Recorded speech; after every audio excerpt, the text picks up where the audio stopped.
stress to sleep, and 8 life hacks to change that today. Lack of sleep is a private issue that I struggled with until eventually it became public as a serious weight, mobility, and morbidity issues. People could see that I had a weight problem because I went from being an athletic physique to a doughboy in a really short amount of time. Your sleep is affected by exercise, food, stress levels, and lifestyle, some factors you may not have considered before. My sleep odyssey is much bigger than just sleep itself, and I tell you my story in order for you to see I was an extreme case of stress, and if I can be such a hard case to change, maybe that will give you hope to overcome the reasons why sleep doesn't come easy for you. I grew up in a sporty family. My dad was a professional boxer and trainer, and my mum played netball. On any weekend, we weren't doing handyman things around the house. We were doing gym work or distance training, kayaking, cycling, running, surfing, or the like. I had a lot of natural flair for athletics, like boxing, where I modelled myself off Muhammad Ali and Sugar Ray Leonard. But in 1982, I competed in a new multi-sport event where kayaking was a discipline. I led the race all the way and got pipped at the finish line, eventually coming second. My dad went crazy. He never did boxing again, and it's been all triathlon for the last 38 years. He is 81 now and still representing New Zealand at an international level. I was easily addicted to the lifestyle of being a surfer and a triathlete, and I became part of a church that supported developing professionalism in your talents. I joined the LDS Church and went on a proselyting mission to Sydney, Australia in 1984. The first thing that I noticed about the place when I arrived was the crazy driving conditions, where there was broken glass on every corner and tow trucks making a killing. As luck would have it, a month before I was due to come home, I was involved in a serious high-speed accident. I was in a stationary car and got T-boned by another car doing 140 Ks. There was a massive explosion. I woke up when I was being put into the back of an ambulance. From that moment on, I was never the same, and it felt like a switch had been turned on full, then permanently broken so it could not be turned off. I'm a pretty clever and resourceful guy, and I was able to fake it for a few years, but eventually it wore me down, and I became a physical and mental vegetable, or at least that's what they called me. I went from being the easiest going, fittest, most athletic person I knew to a person something like a wild animal, afraid of every little sound and changing circumstances, and I weighed over 200 kilos. I went to the doctor. They had no idea how to treat PTSD, and I was labelled with all manner of mental illnesses, including bipolar, depression, schizophrenia, lupus of the brain, and I only had 1 year to live. Somehow it was my fault for having a chemical imbalance of the brain, and maybe, just maybe, I could even be making it all up. On top of that, the pain from the fasciitis was so debilitating, the doctor told me not to exercise or move anymore. Like a dumb sheep, I listened.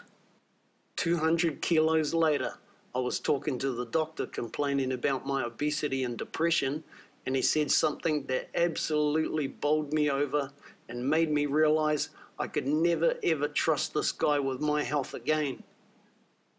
He said, go for a run, meaning get off my fat ass and make something of myself. I was so freaking angry that I'd sacrificed my well-being for nothing. That experience changed me, and I resolved never to put my ultimate trust in a health professional again. I knew I had to do my own research and my own testing. No one was going to look after me. My well-being was up to me.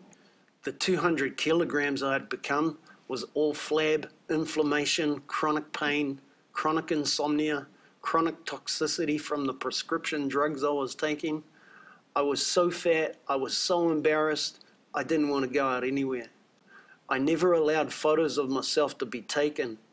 I saw my reflection in the shop window one time and I was shocked to see this huge round freak looking back at me. But that wasn't my worst problem. My worst problem was I couldn't sleep more than 1 hour a night if I could actually fall asleep. And with the toxic load from the medication I was taking, it made me super anxious and miserable on top. Up till then, I hadn't had a good night's sleep for, 25, 30 years. I remember my wife took me at the time to see the doctor, and literally the words that came out of her mouth was, "Look at him, he's a vegetable, he can't do anything, let alone be a provider. He's more like the fourth child, and very high needs at that." She soon after dumped me and moved on. After 15 years passed with me lying on the couch in a prescription drug haze, I can't express the suffering that I went through, but here is one attempt to explain what it was like for me. One night while living in Hamilton, I was struggling to fall asleep, and it was 2 a.m. in the morning. I was listening to the radio in the dark when an advertisement came on for suicide prevention. I wasn't thinking about suicide at the time, but I knew that it could happen at any time if I continued down the road that I was on. The advertisement told me that if I just wanted to chat with somebody, that was fine, and all I had to do was call a 0800 number. So I did. I thought, hey, what could it hurt to maybe chat with somebody? Maybe I could feel better about the world. No, that wasn't happening at all. It turned into a night of terror, and there was no sleep had that night. I called the number, and the operator said something like, "Are you feeling a bit suicidal?" And I said, "Yes, well, it's crossed my mind in the past." The operator says, "Okay, we're sending an ambulance right now." I said, "Okay, but there's no need for all that. I was just hoping to talk with someone like your advertising suggested." She said, "We're sending an ambulance right now." I said, No, I'm fine. Everything's okay. I just want to talk to someone." Next thing, the police walk straight in with the ambulance staff and order me to get into an ambulance. I say no. It's all just been a big mistake. I think there has been a big mistake, and I was just hoping to chat with someone. They ordered me back into the ambulance or I'd be arrested. I'm like, what the hell? I tried to explain to them again, and it's not going down too well, and I'm forced into the back of the ambulance. Well, to cut a long story short, they put me in a triage with dozens of other people with machines and tubes and bleeping sounds and people freaking me out. Right. You can imagine I got PTSD, right? And I look around for a chance to escape. I think, F this, I am going crazy for lack of sleep. And now they put me in this madhouse.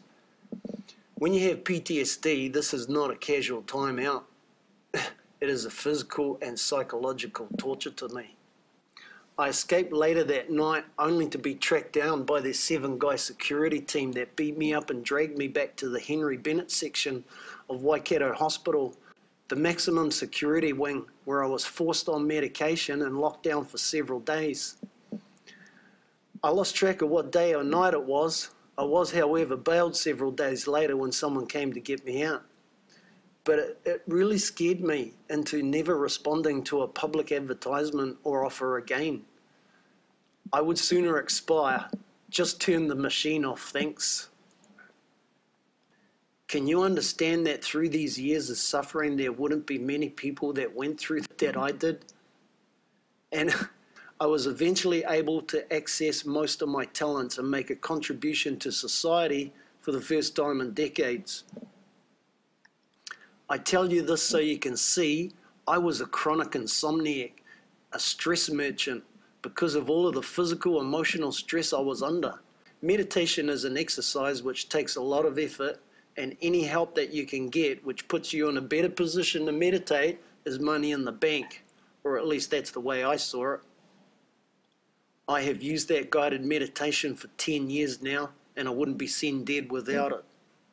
It's been a lifeline because I've learned how to meditate so well that I can start my breathing exercises as soon as I start to wake in the wee small hours. Yes, even before I open my eyes. Previously, I would have had a panic attack at 3 a.m. and that is when my day would have started. It's a terrible way to live. And I advise anyone that is stressed out to their max to learn how to meditate, because it is essentially learning how to calm yourself in mind, body, and spirit. It works so well now. I can fall back to sleep most of the time. It means that when I get up, having had an extra 1 or 2 hours of sleep, it makes all the difference. Not the total answer, but a huge, big, fat difference. So here's my 8 best life hacks for getting a better night's sleep tonight. Number 1, download a guided meditation which includes specific breathing exercises, or download an ebook or recording of some kind which you can follow. Here's a suggestion. Sleep better, a smarter way to sleeping faster and better while reducing insomnia, stress, and anxiety with sleep meditation. That's a book that I got from Audible. I downloaded it and put it onto my phone. I carry it around with me. I use it when I have to use it, which is every night, and sometimes during the day. Number 2, stop looking into the blue light on your computer screen. If you are exposed to the blue light spectrum on a computer or device screen, it will trick your mind into thinking that it's still the middle of the day. This is going to mess with your circadian rhythms. The planet has a 1-2 rhythm, night and day. You are affected by Earth's rhythms greatly, and it is always a good idea to get with the rhythms of the planet than to expect the Earth to get with your program. So 1 hour before bed, turn your screens off, or at least take the blue spectrum light out of your screen. You can do this with a handy app called Flux. It syncs to all of your local conditions, and when the sun goes down, you lose the blue light in your screen, and it comes back to normal again when the sun comes up. Number 3, try to sleep in total darkness. You have photosensitive skin, and light can wake you if you aren't in a deep enough sleep. So if you have street lights coming into your bedroom, seal your bedroom in such a way to get darkness and still be oxygenated. Number 4, don't go to bed on a full stomach. In Ayurveda, there is personal energy that we build and store. It's called prana. It's an energy that helps us to get through everyday activities. If your stomach is full, you spend all your prana digesting the meal, and when you wake up in the morning, you still feel exhausted, having used all of your energy for digestion and not for renewal and rejuvenation. Less is more. Try having your main meal in the middle of the day so that you can just have a light meal in the evenings, for example, soup, salad, or something along those lines. That way you can use your prana or your personal energy to work the renewal and rejuvenation systems in your sleep. Number 5, reduce your stress by understanding how your autonomic nervous system works. Inside your autonomic nervous system, there are 2 systems that work together in tandem like a tag team. 2 competing systems that balance each other out depending on which one is dominant at the time. Each system sends signals to the glands, organs, and muscles based on the information it is getting from the central nervous system to regulate things like speeding up or slowing down your heart rate, changing your body temperature, sending or retrieving extra blood to a particular area of the body or brain, controlling your stomach secretions. The autonomic nervous system will excite or subdue depending on which system is dominant at the time.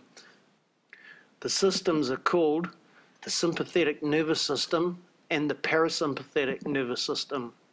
The sympathetic nervous system is designed to amp you up and prepare you for fight or flight. The parasympathetic nervous system is designed to subdue and calm. It's responsible for the body's rest and digestion response when the body is relaxed, resting, or feeding. It basically undoes the work of the sympathetic nervous system after a stressful situation. The parasympathetic nervous system decreases respiration and heart rate and increases digestion. If you are sorely stressed, your parasympathetic nervous system is going to be dominated by your sympathetic nervous system. You can turn that around with meditation, breathing exercises. It takes time to learn, especially if you have lived that way for many years. Number 6, get all your ideas out before you go to sleep, because as soon as you start to wake, you want to afford yourself the luxury of having pre-thought and pre-organized yourself.